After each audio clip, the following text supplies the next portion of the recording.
Benar rupanya, di depan terlihat sebuah desa. Namun desanya ini tidak terlalu besar.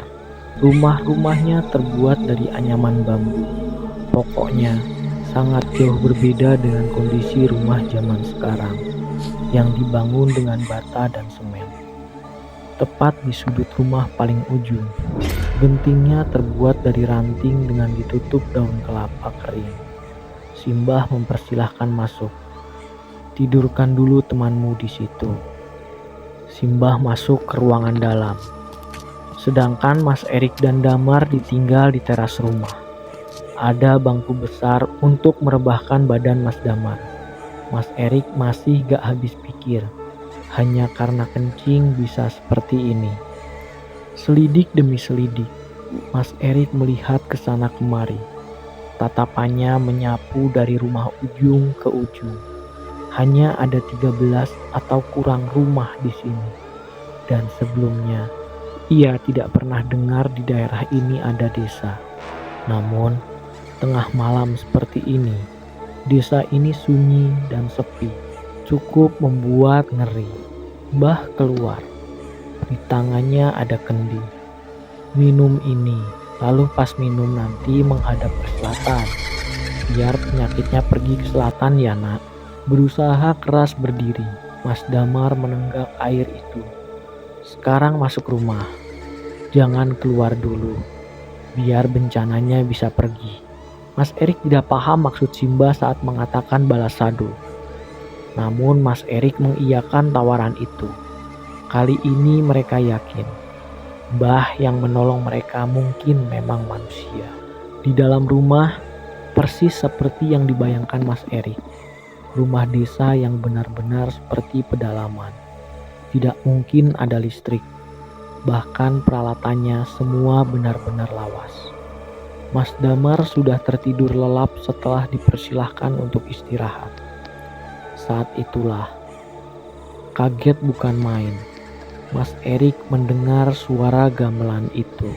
Sekarang Mas Erik baru paham, mungkin rombongan itu adalah rombongan orang-orang dari desa ini.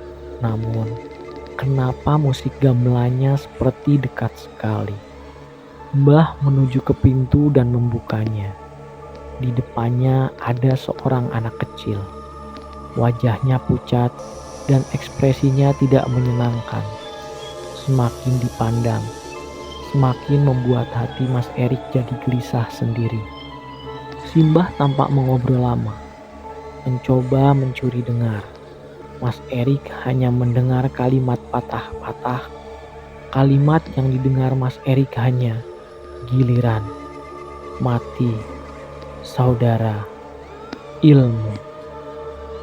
Habis itu, pintu ditutup. Simbah kembali masuk dan mengambil kain, lalu menutup kepalanya dengan kain itu. Di sana Mas Erik pun bertanya, "Mau kemana Mbah?" Saat itulah Simbah menawarkan Mas Erik apakah mau ikut atau tidak. Tawaran itu awalnya membuat ragu Mas Erik, karena ia harus menjaga Mas Damar. Tapi ada keinginan besar yang membuat penasaran, terutama bila melihat wajah anak pucat itu. Seperti ada sesuatu yang ganjil. Mas Erik pun ikut. Setelah lama menimbang-nimbang keputusan, rupanya Mas Erik dibawa di sebuah rumah. Di depannya banyak orang sudah menunggu. Benar dugaannya. Ada gamelan yang ditabuh di antara kerumunan itu. Tidak beberapa lama, pandangan Mas Erik menuju ke pintu rumah. Keluar 4 lelaki setengah baya. Mereka mengangkat keranda mayit, yang membuat Mas Erik tidak nyaman. Dalam pikirannya ia bertanya-tanya, tadi bukannya sudah melakukan prosesi pemakaman? Kok ada diadakan pemakaman lagi? Di sanalah Simbah yang memimpin. Ia berjalan di barisan depan. Karena sudah setengah jalan, Mas Erik pun terpaksa mau tidak mau harus ikut. Di sepanjang perjalanan yang naik turun, Tampak wajah-wajah itu menunjukkan ekspresi sumringah. Hal-hal ganjil seperti itu yang membuat Mas Erik gak habis pikir. Namun, ia mencoba menahan diri. Sampailah mereka di sebuah tempat. Ada dua tanah lapang yang kesemuanya sama. Pemakaman kembar. Setidaknya itu yang terlihat. Si mayit sudah diturunkan, dan ketika keranda dibuka, Mas Erik hanya diam bengong melihat siapa yang akan dimakamkan hari ini. Rupanya, yang akan dimakamkan malam ini adalah bocah yang tadi berdiri di depan pintu simbah.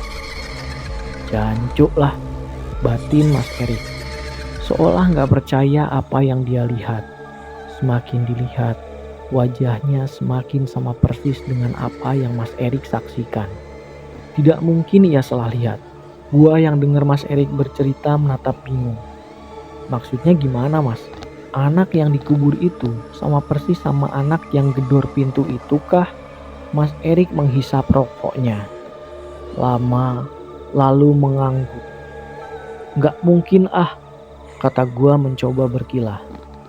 Namun sanggahan gua hanya dijawab dengan wajah murung Mas Erik.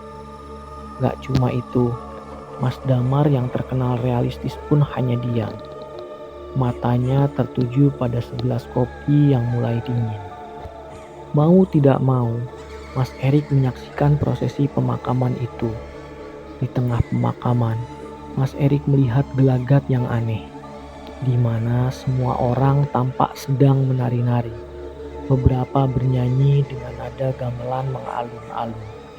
Yang lebih membuat Mas Erik tidak bisa mengerti adalah si bocah dikubur dengan mata masih terbuka lebar. Gua gak bisa bedain antara mau ketawa atau menahan ngeri mendengar cerita Mas Erik. Gimana sih maksudnya? Itu anak sudah mati apa belum sebenarnya?